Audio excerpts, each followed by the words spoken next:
Assalamualaikum warahmatullahi wabarakatuh. Alhamdulillahi rabbil alamin. Wabihi nasta'in ala umuri dunya waddin. Wassalatu wassalamu ala asyrafil anbiya'i wal mursalin. Wa ala alihi wa sahbihi ajma'in. Amma ba'd. Perkenalkan, nama saya Raja Mulki Sulaiman. Saya dari Fakultas Sains dan Teknologi, Prodi Teknologi Informasi. Baik, pada pertemuan kali ini saya ingin membahas sedikit tentang huruf.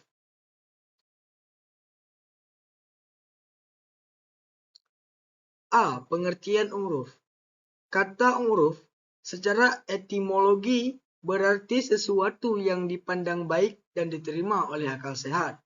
Sedangkan secara terminologi, seperti yang dikemukakan oleh Abdul Karim Zaidah, istilah huruf berarti sesuatu yang tidak asing lagi bagi suatu masyarakat, karena telah menjadi kebiasaan dan menyatu dengan kehidupan mereka, baik berupa perbuatan atau perkataan. Oleh sebahagian ulama ushul fiqh, huruf disebut adat atau adat kebiasaan. Itu berarti huruf adalah sesuatu yang telah dikenal oleh masyarakat pada suatu tempat tertentu, dan mereka menjadikannya sebagai tradisi. Misalnya, akad jual beli dalam fikih Islam. Akan sah jual beli tersebut apabila ada kalimat ijab kabul atau serah dan terima. Namun karena menurut kebiasaan, tanpa adanya serah terima, penjualan dianggap telah terjadi transaksi. Maka jual beli tanpa kalimat ijab kabul, jual beli sudah dianggap sah.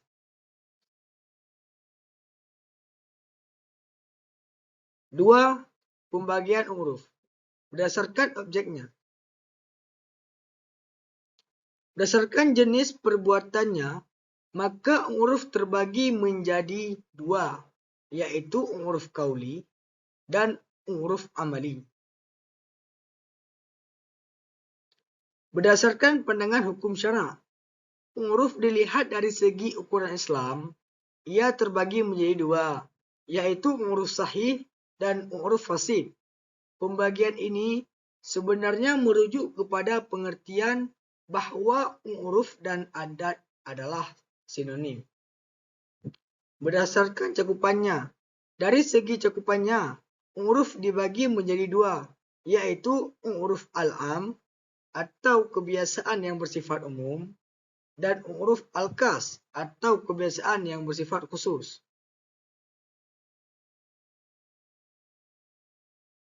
Tiga, kehujahan huruf. Golongan Hanafiyah dan Malikiyah berpendapat bahwa huruf adalah hujjah untuk menetapkan hukum.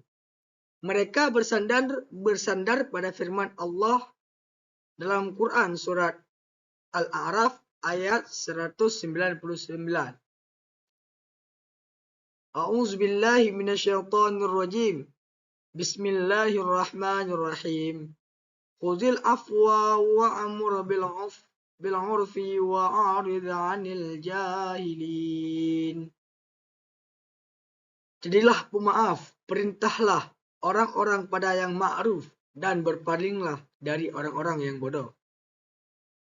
Kemudian hadis yang diriwayatkan oleh Ahmad bin Hanbal. Qala nabiyyu ma rahul muslimuna hasana fahuwa indallah hasana. Apa yang dipandang orang-orang muslim baik, maka di sisi Allah pun baik. Golongan Syafi'iyah dan Hambaliyah tidak menganggap huruf sebagai hujjah atau dalil hukum syar'i. Mereka beralasan bahwa huruf bukanlah dalil yang berdiri sendiri, tetapi erat kaitannya dengan al-mashalah al-mursalah. Buku ilmu usul fiqh kan bahwa uruf menurut penyelidikan bukan merupakan dalil syarak tersendiri. Pada umumnya, uruf ditunjukkan untuk memeliharanya kemaslahatan umat serta menunjang pembentukan hukum dan penafsiran berupa nas. Syarat-syarat uruf ada 3. A. Tidak bertentangan dengan Al-Quran atau As-Sunnah. Jika bertentangan, seperti kebiasaan orang minum khamr, riba, berjudi, dan jual beli garar, ada penipuan, dan yang lainnya maka tidak boleh diterapkan. Adat kebiasaan tersebut sudah menjadi tradisi dalam muamalat mereka, atau pada sebagian besarnya, jika hanya dilakukan dalam tempo tertentu atau hanya beberapa individu, maka hal itu tidak dapat dijadikan sumber hukum. B. Tidak ada kesepakatan sebelumnya. Jika ada suatu negeri mendahulukan sebagai mahar dan menunda sebagainya, namun kedua calon suami isteri sepakat untuk membayarnya secara tunai, lalu keduanya berselisih berpendapat, maka yang menjadi patokan adalah yang sudah disepakati oleh kedua belah pihak, karena tidak ada arti bagi sebuah adat kebiasaan yang sudah didahului oleh sebuah kesepakatan untuk menentangnya. Adat istiadat tersebut masih dilakukan oleh orang ketika kejadian itu berlangsung. Adat lama yang sudah ditinggalkan orang sebelum permasalahan muncul tidak dapat digunakan. Sama seperti adat yang baru lahir setelah permasalahannya muncul. C. Persyaratan menurut Abdul Karim Zaidan. Uruf itu termasuk uruf yang sahih dalam arti tidak bertentangan dengan ajaran Al-Quran dan As-Sunnah. Uruf itu harus bersifat umum, dalam arti minimal telah menjadi kebiasaan mayoritas penduduk negeri itu. Uruf itu harus sudah ada ketika terjadinya sesuatu peristiwa yang akan dilandaskan kepada uruf itu. Tidak ada ketegasan dari pihak-pihak terkait yang berlainan dengan kehendak uruf tersebut. Sebab, jika kedua belah pihak yang berakad telah sepakat untuk tidak terkait dengan kebiasaan yang berlaku umum, maka yang dipegang adalah ketegasan itu, bukan uruf.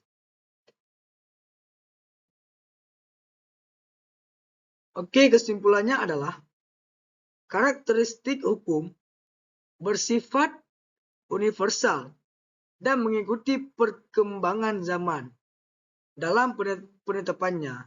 Artinya, sangat memperhatikan tradisi, kondisi atau sosiokultural, dan tempat masyarakat sebagai objek, dan sekaligus pelaku atau pelaksana hukum.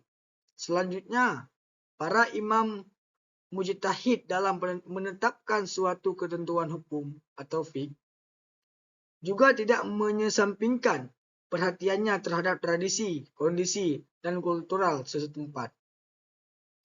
Tradisi, kondisi sosial, dan tempat merupakan faktor-faktor yang tidak dapat dipisahkan dari manusia.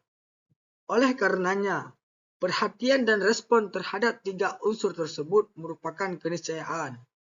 Pada gilirannya syariat hukum, Islam dapat akrab, membumi, dan diterima di tengah-tengah kehidupan masyarakat yang plural, tanpa harus meninggalkan prinsip-prinsip dasarnya. Sehingga dengan metode al-uruf ini sangat diharapkan sebagai macam-macam problematika kehidupan dapat dipecahkan dengan metode usul fiqh. Salah satunya al-uruf, yang mana uruf dapat memberikan penjelasan lebih rinci tanpa melanggar Al-Quran dan As-Sunnah. Sekian, terima kasih atas segala perhatiannya. Apabila ada tutur kata saya yang kurang berkenan, saya mohon maaf dengan sebesar-besarnya. Hanya ini yang dapat saya sampaikan. Saya akhiri. Wabillahi taufiq wal hidayah. Assalamualaikum warahmatullahi wabarakatuh.